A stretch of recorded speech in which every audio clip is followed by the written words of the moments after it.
Police भरती झालीच पाहिजे.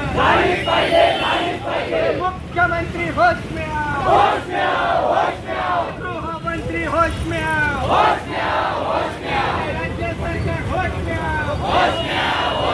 पोलीस भरती आमच्या हक्काची, पोलीस भरती आमच्या हक्काची. आणि कोण म्हणतंय करणार नाही.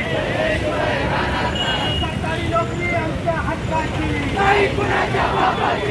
मित्रांनो, संगमनेरमध्ये तुम्ही सुरू केलेल्या आमरण उपोषणाला आदिवासी विद्यार्थी संघटनेच्या वतीने मी जाहीर पाठिंबा देतो पाहिजे.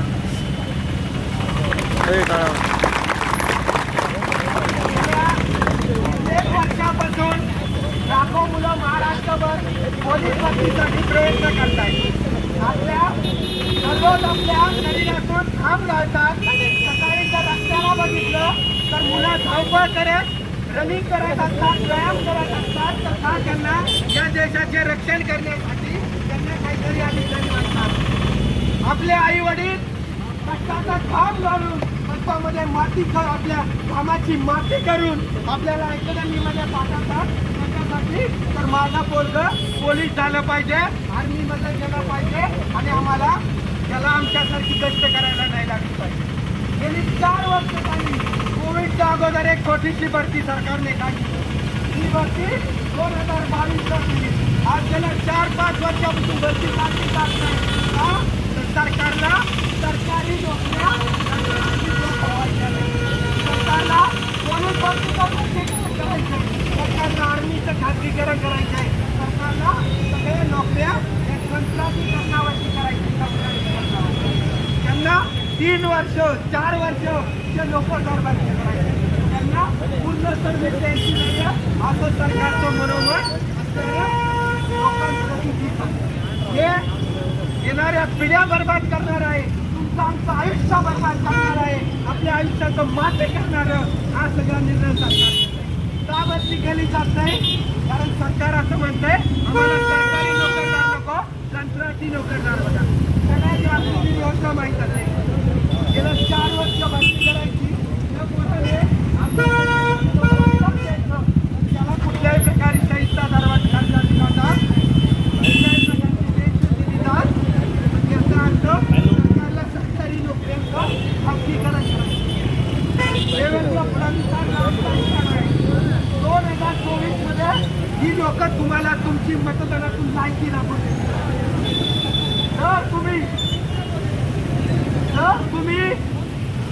या विद्यार्थ्यांचं भविष्य उद्ध्वस्त करत असेल, या विद्यार्थ्यांच्या आयुष्याची मातीमोड करत असेल,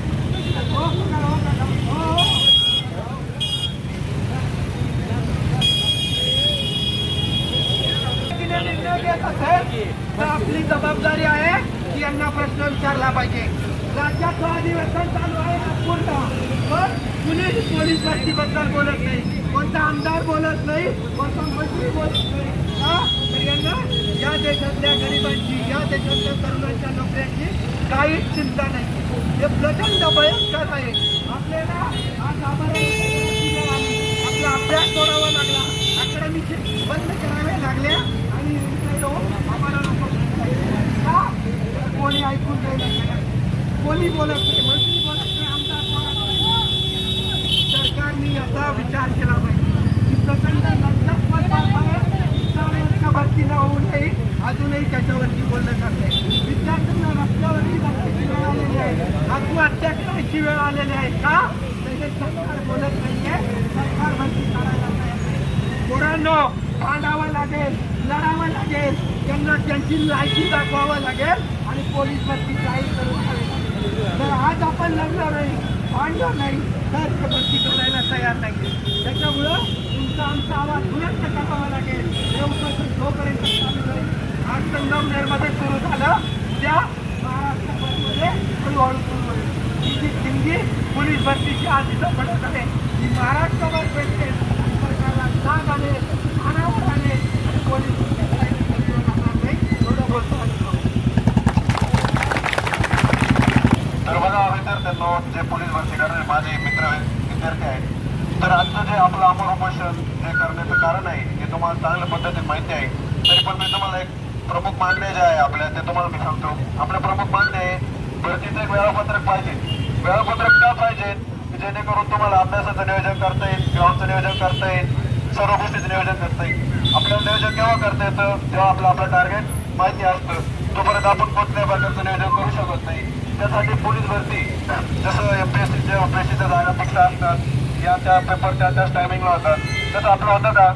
नाही होत. आपले पेपर कधी होतात? मे मध्ये ग्राउंड होतात, डिसेंबरमध्ये पेपर होतात, 4-5 मध्ये.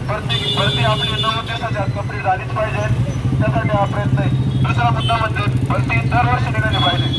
भरतीचा एक कालावधी पाहिजे आणि या कालावधीत तुमची भरती निघालीच पाहिजे. त्यासाठी आपण उपोषण करतोय.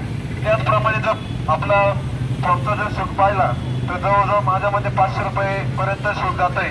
एवढं पेज नको आहे आपल्याला.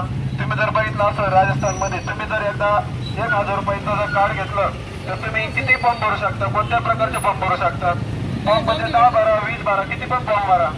आणि यावेळेस बघितलं तर पोलीस भरतीला गेल्यानंतर आपल्या तिथे राहण्याची सुविधा नसते, पाण्याची सुविधा नसते, टॉयलेट बाथरूम सारख्याला असतात. पण त्याचे परिणाम काय होतात, तुमच्या ग्राउंडला मार्क कमी येतात. पेपरला पण तसं होतं. पेपर सकाळी 9ला असतो, चालू होतं 1 वाजता, 12 वाजता, काहीच शेड्यूल नसतं. पेपर फुटीचे प्रकरण बघितले असं तुम्ही ब्रिजदेव सारख्या ठिकाणी भरपूर पेपर फुटी पण झाल्या. या ठिकाणी पण सापडले. तर राज्य प्रमुख पाहुणे जे आहेत मान्य आहे आपल्या बघितलं असं दिवस समोर पूर्ण हे लावून ठेवलं सरांनी. पोलीस पहिला मुद्दा आपला असा आहे, पोलीस भरती प्रक्रिया लवकरात लवकर पार पडली पाहिजेत. कारण की पुढे अधिवेशन आले, मोठे इलेक्शन आले, इलेक्शन मध्ये भरती होती नाही. त्याच्या अगोदर एक JR काढून सरकारने पोलीस भरती जाहीर केली पाहिजे.